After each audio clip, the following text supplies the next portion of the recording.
Moi, je viens du journalisme et du documentaire. Et donc, j'ai, dans le cadre de cet atelier de scénario, développé cette idée qui était au départ un peu fondée sur une réalité que moi j'avais croisée, sur le monde des affaires, sur le monde du pétrole, sur le fait de savoir que, par exemple, un pétrolier pouvait être vendu, du moins sa cargaison, pendant qu'il était en mer. Ensuite, le projet qui se voulait un projet ambitieux parce qu'il y avait des supertankers, il y avait du mouvement sur la planète, etc., était plutôt destiné au cinéma. Les premières réactions que le scénario a suscité chez les producteurs, c'était « c'est pas pour nous », parce qu'en France, on ne sait pas faire ça. Les Américains peut-être, mais nous, non. Dans un deuxième temps, le film a été proposé aux chaînes de télévision. Et c'est vrai que sur les chaînes de télévision, bon, il y a eu des réactions plutôt hésitantes, on va dire, sauf chez Arte. Moi, ce qui m'a plu quand j'ai vu le scénario, c'est que il y avait l'occasion de faire un film où on pouvait à la fois raconter des choses, mais aussi les montrer. En tout cas, c'était écrit, et j'avais en face de moi un producteur qui semblait déterminé à ce qu'on montre vraiment les choses, et qui à aucun moment ne me laissait penser qu'au bout de quelques semaines de préparation, on couperait tout ce qu'on peut montrer pour le remplacer par des choses qu'on ferait se raconter par les personnages à l'intérieur d'un bureau. Quand on parlait tout à l'heure de cet univers un peu déshumanisé, un peu en dehors de la réalité, etc., je trouve que c'est ça qui est très important. C'est-à-dire qu'on parle de quelque chose qui est un peu en dehors du monde et un peu au-dessus de nous, et qui pourtant prend les décisions. C'est ça qu'on essaie de montrer aussi sur la manière dont, par rapport aux institutions, ces pouvoirs-là ont pris le pas par rapport à la justice, par rapport aux décisions économiques, etc. Une des difficultés du projet, c'était qu'il était à la fois un projet qui disait beaucoup de choses, qui était donc nécessairement un peu bavard, parce qu'on avait des réunions au sein de sièges sociaux, on avait des gens qui sont dans le monde des affaires, et c'est un monde qui tue avec les mots.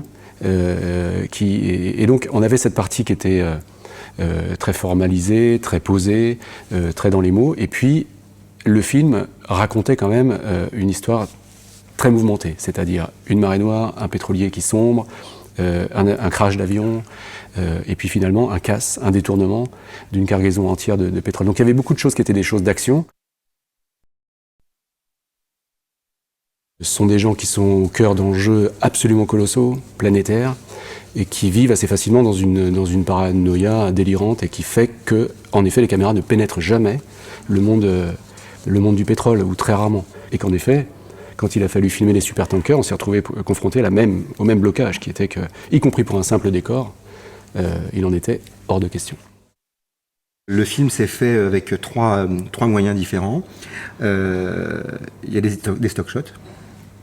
Des stock shots qu'on a retravaillés en numérique, pour ne pas que les bateaux soient reconnaissables. Alors pour les plans extérieurs, on a aussi de la 3D complète, de la full 3D pour certains plans, parce qu'on ne trouvait pas dans les stock shots les images dont on avait besoin. Donc il y a des plans en full 3D, des plans de stock shots retravaillés en numérique, et pour les intérieurs, on a tourné dans un car ferry à Marseille, dans le port de Marseille.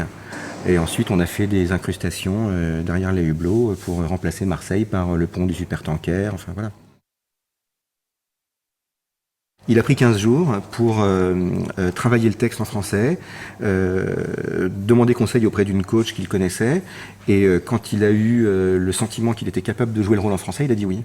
On avait évoqué l'hypothèse d'un comédien étranger, parce qu'en effet, la Oil & Co, c'est une multinationale, et Ouais. en effet, le fait que ce soit Peter et qu'il ait cet accent apporte beaucoup. Je n'arrivais pas à trouver dans les acteurs français le personnage qui à la fois cadre avec l'idée qu'on peut se faire de ce personnage-là, sans tomber dans quelque chose qui soit un stéréotype, quelque chose d'un petit peu attendu.